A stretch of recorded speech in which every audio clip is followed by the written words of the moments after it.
जगह जगह पर यहाँ पर फल फ्रूट देखने को मिलेंगे आप लोगों को। देखो कोई नहीं खाता यहाँ, कोई नहीं पूछता है इसको। तो आज हम जा रहे हैं तो आज हम जा रहे हैं क्या कहते हैं, मट्टी लेने के लिए।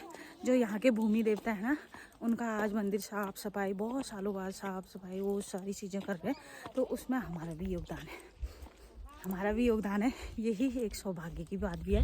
सारे गांव के पड़ोस के जा रहे हैं, ये अपने गांव के ही हैं ये सभी, बहुत सारी औरतें। तो थोड़ा सा मैंने भी सोचा ऐसे रास्ते से जा रहे, देखो ये हैं, हाँ वो देखो सारे लोग जा रहे हैं। वो भूमि देवता की, भूमि देवता की नाम क्या है उनका, वही बोलो, कालछिन देवता की जय, कालछिन देवता की जय। देखा, वो रहा घर वहां पर और हम यहाँ आ गए। चलो।